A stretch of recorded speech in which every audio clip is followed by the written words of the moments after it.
Hello friends, I'm FIDE instructor Atul Dahale and welcome to my YouTube channel. Today we are going to see a 22 moves miniature played by the American Super Grandmaster Hikaru Nakamura against the reigning world chess champion Magnus Carlsen. Yes, in the ongoing Magnus Carlsen's chess tours final tournament, Magnus Carlsen succumbed to a defeat after just 22 moves.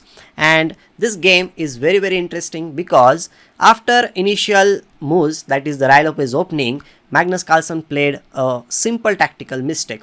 Well, both the players played the same opening previously also, but in this game Magnus Carlsen decided to play in a little bit innovative way, but that failed him completely. So how Hikaru Nakamura took advantage of his simple mistake and how he finished his opponent who is so strong that the world chess champion, let's see in this game. In this game Nakamura was white, Carlsen was black. They started with e4, then e5. Okay, but before we go further, I would like to say that if you like this video, don't forget to like, share and subscribe to my channel. That will be a great help.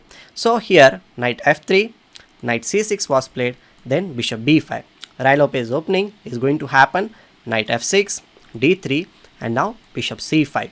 After this Nakamura played bishop takes c6. This is the exchange variation in the Rai Lopez, which is very famous among top players. And surprisingly, I'll just tell you, Carlsen has won 2 games in the same variation against Vishwanathan Anand and also against Hikaru Nakamura. I'll going to show the same variation also in this position in Lindor's Abbey tournament, which happened in the May on online only chess24.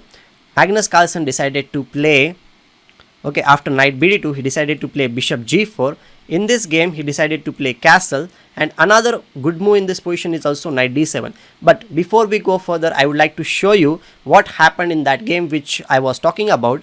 Bishop g4 was played in that game which Carlsen won against Nakamura. That was played like h3, bishop h5, a3. Obviously the crazy ideas like g4 and b4 are there in this position, which happened in the game also. Knight d7, g4, bishop g6, b4, bishop d6, knight c4, f6 and then knight a5.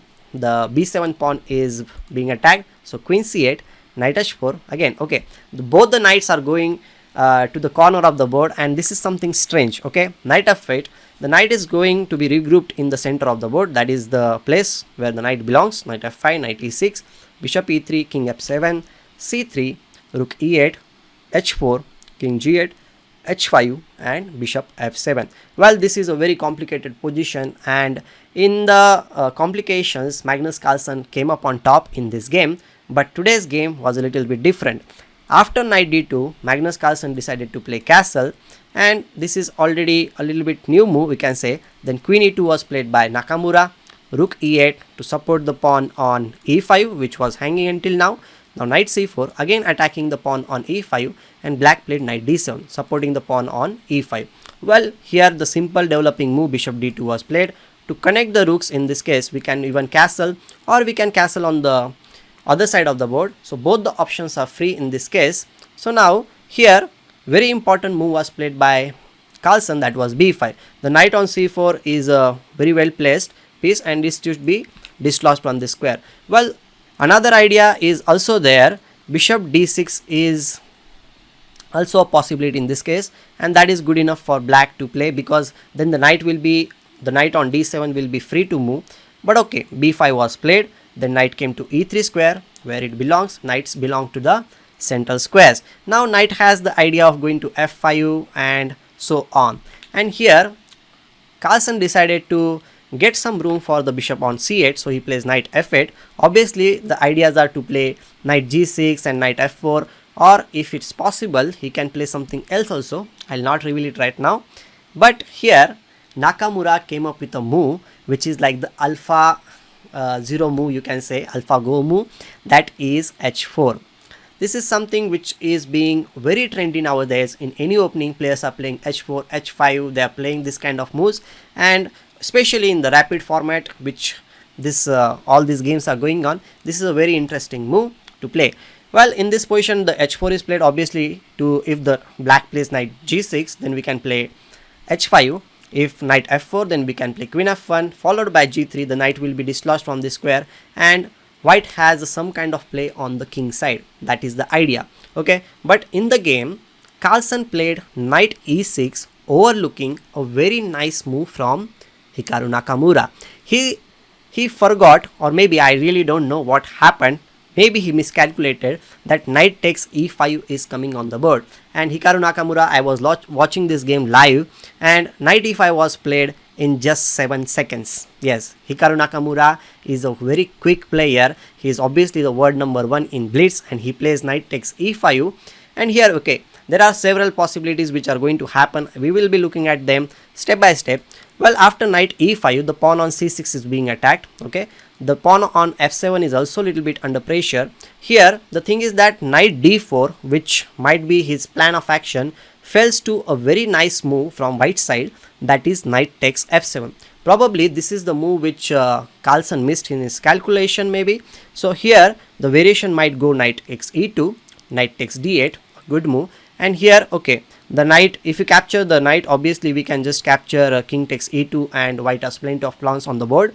And if he doesn't go for that, knight d4 is actually a good move. Here, just to make the matters a little bit more complicated, b4 is a good move, dislodging this bishop from the c5 square. And if it goes to this square, now we play c3, and the knight must move somewhere. Okay, you can play rook takes d8, then we takes c takes d4, and after bishop takes d4, rook c1 is a good move. And we can say that white has really good position because his rook is on this c file. He is going to play king e2 at some point. His pawns on the king side are plenty of them because we have 4 versus 2 pawn majority, and obviously I will prefer this playing from the white side any day, and white should be clearly better. So maybe he missed knight f7 in his calculation, that's why he did not go for it. And knight e5. After this, okay, Magnus Carlsen played a move which is completely blown up my mind. He played a5, not even playing anything related to the center of the board where the main game is going on. Maybe he wanted to play bishop a6 or something. This move, the a5 move, is completely a strange move for me. Now Nakamura brings his queen in the game with queen h5. Obviously now g6 was played to support the pawn on f7. And now queen f3. Again we are attacking the pawn on f7, and still the knight on e5 is still hitting the pawn on c6. Here one of the pawn is going to fall, that's why he played f6 supporting that pawn. Then knight takes c6. And one more thing which I can tell you, that this position is already completely very difficult position for black because the pawn on a5 is also going to fall. And you can see step by step the knight is capturing one pawn after another, and okay, the knight is being like the best attacking piece in the position. He is not fearing about any kind of attack. He is just going to capture one pawn after another, just like the Pac-Man, right? So queen d7 was played by Carlsen. Well, other moves are also there, like queen d6 was also one of the possibilities, but that move will fail to a very nice move, that is e5. And now if you capture, let's suppose f takes e5, then knight takes e5 is a good move. Here obviously we are threatening something like queen f7, and if you play rook f8 in this case, then we can just capture the rook on a8. And if you play queen takes e5, still we can capture queen takes a8, and we will be exchange up in that case. Okay, the moves like this are possible, but white will be very safe after just casting, and white is exchange up in that case. Okay, this did not happen in the game. Magnus Carlsen played queen d7, and after queen d7 he played queen takes f6. Well, in this position knight g4 was also one of the possibilities, which was a very strong idea with knight f6 and followed by this family focus there. If you capture queen takes c6, then we can first play, obviously knight f6 is a good move, but queen f6 is much more stronger, because once you play queen takes f6, the idea of knight h6 straight away is a check and mate. Black has only one move, that is bishop f8, to prevent that checkmate, but again we have knight e5 attacking the queen, plus we are going to play queen f7 followed by h5, and this is just lost position for black. For example, I'll just show you. If queen d6 is played, we can play queen f7 check, king h8, now h5. The idea is obviously to play just h takes g6, and this is just losing position. If queen takes e5 is played, we can play h takes g6, and the move like rook h7 and queen h7 is there on the board, and black is getting checkmated.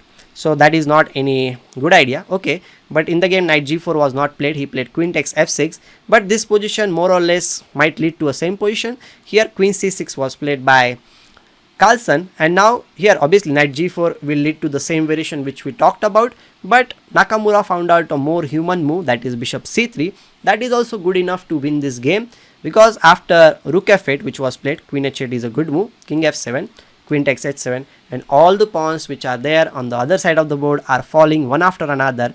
King e8 was played, queen g6 check, king d7, and now what to do?